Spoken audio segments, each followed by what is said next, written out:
ഒരു പുതിയ പ്രഭാതം കൂടെ ദൈവം നമുക്ക് സമ്മാനിച്ചിരിക്കുന്നുവല്ലോ.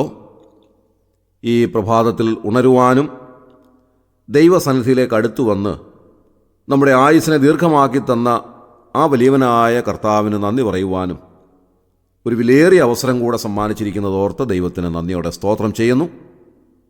എല്ലാവർക്കും പ്രഭാത വന്ദനങ്ങൾ അറിയിക്കുന്നു. എല്ലാവരെയും കർത്താവ് അനുഗ്രഹിക്കുകയും സഹായിക്കുകയും ചെയ്യട്ടെ.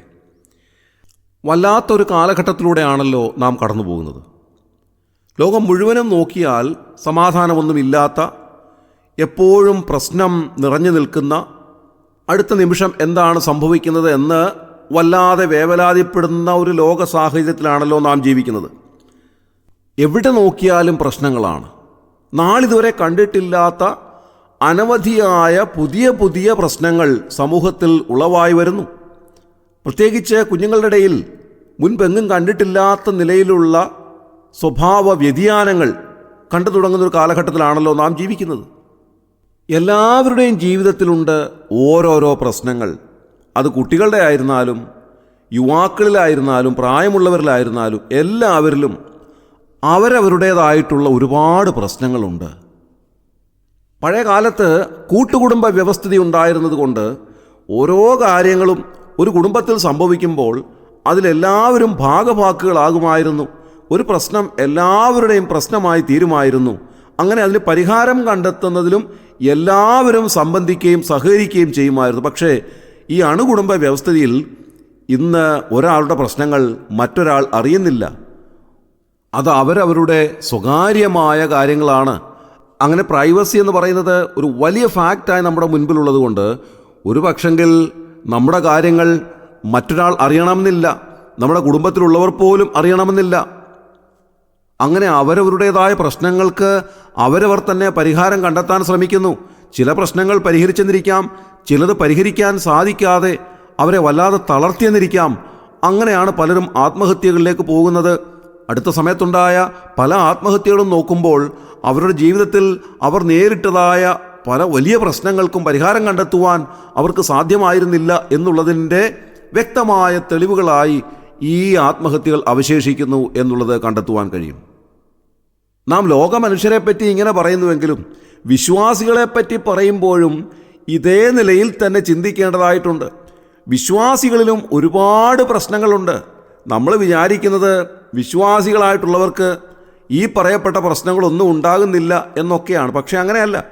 വിശ്വാസികളുടെ ജീവിതത്തിലും ഒരുപാട് ചിന്താക്കുഴപ്പങ്ങൾ, ഒരുപാട് പ്രയാസങ്ങൾ, ഒത്തിരി ബുദ്ധിമുട്ടുകൾ, ജീവിതത്തിൻ്റേതായിട്ടുള്ള നിരവധിയായ പ്രയാസ പ്രതികൂലങ്ങൾ അവരുടെ ജീവിതത്തിൽ ഉണ്ടാകാറുണ്ട്. ചിലപ്പോൾ ആരോഗ്യ പ്രശ്നങ്ങളായിരിക്കാം, ചിലപ്പോൾ കുടുംബത്തിൻ്റേതായിട്ടുള്ള ഏതെങ്കിലും പ്രതിസന്ധികളായിരിക്കാം, ചിലപ്പോൾ ജോലി സംബന്ധമായ പ്രശ്നങ്ങളായിരിക്കാം, ചിലപ്പോൾ കുഞ്ഞുങ്ങളുടെ ഭാവി സംബന്ധമായ കാര്യങ്ങൾ ഓർത്തുള്ള ആകുലതയായിരിക്കാം. എന്തൊക്കെയായിരുന്നാലും വിശ്വാസികളുടെ ജീവിതത്തിലും ഒരുപാട് പ്രശ്നങ്ങൾ, പ്രതിസന്ധികളുണ്ട് എന്നുള്ളത് തർക്കമറ്റതായ ഒരു സംഗതിയാണ്. അങ്ങനെ പല പ്രശ്നങ്ങൾ വരുമ്പോൾ ഒരുപക്ഷെ നാം പതറിപ്പോകാൻ സാധ്യതയുണ്ട്. നാം വല്ലാതെ ചിന്താക്കുഴപ്പത്തിലാകാൻ സാധ്യതയുണ്ട്. നമ്മുടെ മനസ്സ് വല്ലാതെ തകർന്നു പോകാൻ സാധ്യതയുണ്ട്. ദൈവവചനം നമ്മോട് പറയുന്നത് ലോകമനുഷ്യർക്കുള്ളതിനേക്കാൾ കഷ്ടത നമ്മുടെ ജീവിതത്തിലുണ്ടാകാം എന്ന് തന്നെയാണ്. കഷ്ടതയുടെ തീച്ചൂളയിലൂടെയാണ് പലപ്പോഴും ദൈവം നമ്മെ കടത്തിവിടുന്നത് എന്ന് നാം മനസ്സിലാക്കേണ്ടതായിട്ടുണ്ട്. ഇസ്രായേലിനെ നോക്കി കർത്താവ് പറയുന്നത് ഇങ്ങനെയാണ്: വെള്ളി ഊതി കഴിക്കും പോലെ ഞാൻ നിന്നെ ശോധന കഴിച്ചിരിക്കുന്നു എന്നാണ്. അതായത് തീയിലൂടെ കടത്തിവിട്ടാണല്ലോ വെള്ളിക്ക് തിളക്കം വർദ്ധിപ്പിക്കുന്നത്. അതേപോലെ നമ്മെ അഗ്നിയിലൂടെ കടത്തിവിട്ട് ശോധന ചെയ്യുന്ന അനുഭവം നമുക്ക് പലപ്പോഴും ഉണ്ടാകാറുണ്ട്. അങ്ങനെയുള്ള അഗ്നിശോധനയുടെ മുൻപാകെ പിടിച്ചു നിൽക്കുവാൻ പലപ്പോഴും നാം വല്ലാതെ ബുദ്ധിമുട്ടേണ്ടതായി വരും. കോരഹുത്രന്മാർ ചോദിച്ചതുപോലെ കർത്താവെ അവിടുന്ന് തന്നെ മറന്നതെന്ത് എന്ന് പോലും നാം അറിയാതെ ചോദിച്ചു പോകാൻ സാധ്യതയുള്ള സാഹചര്യങ്ങളിലൂടെ നമ്മെ ദൈവം കടത്തിവിട്ടെന്ന് വരാം. എന്നാൽ ലോക മനുഷ്യരിൽ നിന്നും നമുക്കുള്ള വ്യത്യസ്തത എന്താണ്? ദൈവവചനം നമ്മോട് പറയുന്നത് 23-ാം സങ്കീർത്തനത്തിൽ നീ എന്നോട് കൂടെ ഇരിക്കുന്നുവല്ലോ എന്നുള്ളതാണ്. കർത്താവ് നമ്മോട് കൂടെ ഇരിക്കുന്നു. എല്ലാ സമയത്തും അവിടുത്തെ കരം നമ്മെ പിടിച്ചിരിക്കുന്നു. ഇതാണ് നമ്മുടെ പ്രത്യേകത. എല്ലാവരും കൈവിട്ടാലും എല്ലാ സാഹചര്യങ്ങളും എതിരായിരുന്നാലും ആരും നമ്മുടെ അടുത്തില്ല എന്നൊരു പക്ഷെങ്കിൽ നാം വിചാരിക്കേണ്ടതായി വന്നാലും നമുക്കുള്ള വലിയ ആശ്വാസം എന്താണ്? ദൈവവചനം നമ്മോട് പറയുന്നത് ഞാൻ നിന്നോട് കൂടെയുണ്ട് എന്നാണ്. കർത്താവ് എല്ലാ സമയത്തും നമ്മുടെ കൂടെയുണ്ട്. അവിടുന്ന് നമ്മെ പിരിയാതെ എല്ലാ സമയത്തും നമ്മോട് കൂടെ ഇരിക്കുന്നു, നമ്മുടെ കരം പിടിച്ചിരിക്കുന്നു. 34-ാം സങ്കീർത്തനത്തിൽ നാം വായിക്കുന്നത് പോലെ ഹൃദയം നുറുങ്ങിയവർക്ക് യഹോവ സമീപസ്ഥൻ എന്നാണ്. കർത്താവ് നമുക്ക് സമീപസ്ഥനാണ്. നമ്മുടെ ഹൃദയം നുറുങ്ങുന്നതായ സമയത്ത് കർത്താവ് നമ്മുടെ അരികിൽ വരുന്നു, നമ്മെ ആശ്വസിപ്പിക്കുന്നു. നാം അറിയാതെ നമ്മുടെ കരം പിടിച്ച് അവിടുന്ന് നമ്മുടെ അരികിൽ നിൽക്കുന്നു. ഇതെത്ര വലിയൊരു ആശ്വാസമാണ് നമുക്ക് നൽകുന്നത്. ഞങ്ങളുടെ പ്രദേശത്തൂടെ ഇടയ്ക്കിടെ ഒരു മനുഷ്യൻ വരാറുണ്ട്. അദ്ദേഹത്തിൻ്റെ പേര് അത്തർ മാമ എന്നാണ്. അത്തർ വിൽക്കുന്നതായ ഒരു വ്യക്തിയാണ്. അദ്ദേഹത്തിൻ്റെ കയ്യിലൊരു ചെറിയ ബാഗുണ്ട്, അതിൽ നിറയെ അത്തറുകളാണ്. അദ്ദേഹം ഓരോരോ കടകളിൽ ഇങ്ങനെ കയറി ഇറങ്ങി അത്തർ വിൽപ്പന നടത്തുന്ന ഒരു വ്യക്തിയാണ്. അദ്ദേഹം ഒരു 100 വാര അകലെ വരുമ്പോൾ തന്നെ നമുക്ക് മനസ്സിലാകും അത്തർ മാമ വന്നിട്ടുണ്ട്. കാരണം അത്രയ്ക്ക് സുഗന്ധമുള്ള അത്തറുകളാണ് അദ്ദേഹത്തിൻ്റെ ബാഗിനുള്ളിൽ നിറച്ചു വെച്ചിരിക്കുന്നത്.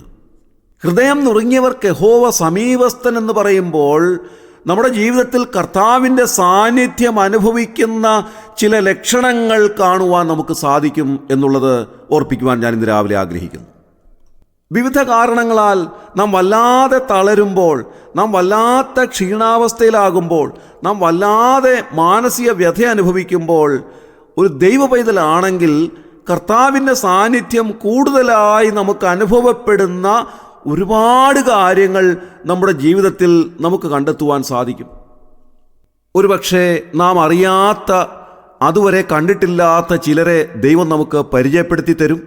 അവരെ നമ്മുടെ മുൻപിലേക്ക് കൊണ്ടുവരും. അവരിൽ നിന്നുള്ളതായ ഒരുപാട് ആശ്വാസങ്ങൾ നമുക്ക് ലഭിക്കും. അതുവരെ കണ്ടിട്ടില്ലാത്ത ചില വാതിലുകൾ നമ്മുടെ മുൻപാകെ തുറക്കപ്പെടും. അങ്ങനെ ദൈവം നമുക്ക് വേണ്ടി ചില കാര്യങ്ങൾ നാം അറിയാതെ ഒരുക്കിത്തന്ന് അവിടുത്തെ സാന്നിധ്യം നമ്മോട് കൂടെ ഉണ്ട്, നീ ഭയപ്പെടേണ്ട എന്നുള്ളത് നമ്മോട് പറയുന്നത് ചില കാര്യങ്ങളിലൂടെ കാണുവാനും അറിയുവാനും നമുക്ക് സാധിക്കും എന്നുള്ളത് നാം അറിഞ്ഞിരിക്കേണ്ടുന്നതായ ഒരു സത്യമാണ്. ചിലപ്പോൾ നാം വിചാരിക്കും ഞാൻ തനിയെ ആയിപ്പോയല്ലോ. അങ്ങനെ നാം വല്ലാതെ ഭാരപ്പെടുന്നുവെങ്കിൽ ആ സമയത്ത് കർത്താവ് ആരെയും നമ്മുടെ അരികിലേക്ക് കൊണ്ടുവന്നിട്ട് നമ്മെ അറിയിക്കും, കുഞ്ഞെ നീ ഭയപ്പെടേണ്ട കേട്ടോ, നീ തനിയല്ല, ഞാൻ നിൻ്റെ കൂടെ ഉണ്ട്, ഞാൻ നിന്നെ കരുതുന്നു, ഞാൻ നിന്നെ കാവൽ ചെയ്യുന്നു, നിൻ്റെ എല്ലാ കാര്യങ്ങളും ഞാൻ അറിയുന്നു. നാം ഒരുപക്ഷെ രോഗത്താലോ ക്ഷീണത്താലോ ഒക്കെ ഭാരപ്പെടുന്ന സമയത്ത് നമ്മുടെ മനസ്സ് വല്ലാതെ വിങ്ങുമ്പോൾ നാം അറിയാതെ നമ്മുടെ അരികിലേക്ക് സഹായവുമായി വരുന്ന, നമ്മെ ആശ്വസിപ്പിക്കുകയോ നമ്മെ സംരക്ഷിക്കുകയോ സഹായിക്കുകയോ ഒക്കെ ചെയ്യുന്ന ചിലരെ നമ്മെ കാണിച്ചു തന്നിട്ട് പറയും, ഭയപ്പെടേണ്ട കുഞ്ഞെ, ഞാൻ നിൻ്റെ കൂടെയുണ്ട്, നിൻ്റെ കാര്യങ്ങളെല്ലാം ഞാൻ അറിയുന്നു, നിന്നെ ഞാൻ ശ്രദ്ധിക്കുന്നുണ്ട്, ഞാൻ എപ്പോഴും നിൻ്റെ കൂടെയുണ്ട്, നീ ഭയപ്പെടേണ്ടത് ആവശ്യമില്ല, നിന്നെ ഞാൻ കെയർ ചെയ്യുന്നു. അങ്ങനെ നമ്മെ അറിയിക്കുന്ന വലിയവനായ ദൈവത്തിൻ്റെ സാന്നിധ്യം തിരിച്ചറിയുവാൻ നമുക്ക് സാധിക്കും. ചിലപ്പോൾ നാം മുൻപോട്ടൊരു ചുവട് വയ്ക്കുവാനുള്ള വഴിയില്ലാതെ വല്ലാതെ ഭാരപ്പെടുന്ന സമയത്ത് നമുക്ക് വേണ്ടി ചില വാതിലുകൾ, നാം പ്രതീക്ഷിക്കാത്ത, നാം അതുവരെ അറിയാതിരുന്ന ചില പുതിയ വാതിലുകൾ നമുക്ക് വേണ്ടി തുറന്നു വരുന്നത് കാണുവാൻ ദൈവം നമ്മെ സഹായിക്കും. അങ്ങനെ കർത്താവിൻ്റെ സാന്നിധ്യം നമ്മുടെ ജീവിതത്തിൽ കാണിച്ചു തരുന്നവനാണ് വലിയവനായ ദൈവം. അതാണ് നാം വായിക്കുന്നത്, ഹൃദയം നുറുങ്ങിയവർക്ക് യഹോവ സമീപസ്ഥൻ എന്നുള്ളത്. പ്രിയമുള്ളവരെ, നമ്മുടെ ജീവിതത്തിൽ നാം വല്ലാതെ ഭാരപ്പെടുമ്പോൾ, നമ്മുടെ മനസ്സ് വല്ലാതെ വിഷമിക്കുമ്പോൾ സമീപസ്ഥനായ കർത്താവിൻ്റെ സാന്നിധ്യം പല കാര്യങ്ങളിലൂടെ കർത്താവ് നമ്മെ അറിയിച്ചു തരുന്നു. ഇതെത്രയോ വലിയ അനുഗ്രഹകരമായ ഒരു കാര്യമാണ്. ഇന്നത്തെ ദിവസം അങ്ങനെയുള്ള അനുഭവങ്ങൾ നമുക്കുണ്ടാകുവാൻ കർത്താവ് നമ്മെ സഹായിക്കുന്നതും അവിടുത്തെ സാന്നിധ്യം നമ്മോട് കൂടെ ഉണ്ട് എന്നുള്ളത് നമ്മെ അറിയിക്കുന്നതുമായ അനുഗ്രഹത്തിൻ്റെതായ അനുഭവങ്ങൾ നമുക്കുണ്ടാകുവാൻ കർത്താവ് നമ്മെ സഹായിക്കട്ടെ. നമ്മുടെ കണ്ണുകളെ അടയ്ക്കാം, പ്രാർത്ഥിക്കാം. ക്രിസ്തുവേശുവിലൂടെ അതിവാത്സല്യമായി ഞങ്ങളെ സ്നേഹിക്കുന്ന സ്വർഗീയ പിതാവാം നല്ല ദൈവമേ, അനുഗ്രഹകരമായ ഈ പ്രഭാതത്തിനായി ഞങ്ങൾ നന്ദിയോടെ സ്തോത്രം ചെയ്യുന്നു. കർത്താവെ, പലപ്പോഴും ഞങ്ങളുടെ ജീവിതത്തിലെ വിവിധങ്ങളായ കാരണങ്ങളാൽ ഞങ്ങൾ വല്ലാതെ ഭാരപ്പെടാറുണ്ട്. ഞങ്ങളുടെ മനസ്സ് പലപ്പോഴും വല്ലാതെ തകർന്നു പോകാറുണ്ട്. പലവിധ ചിന്താക്കുഴപ്പങ്ങളാൽ കോരഹുത്തന്മാരെ പോലെ ഞങ്ങളും കർത്താവെ അറിയാതെ ചോദിച്ചു പോയിട്ടുണ്ട്. കർത്താവേ അവിടുന്ന് ഞങ്ങളെ മറന്നതെന്ത് എന്നുള്ളത്.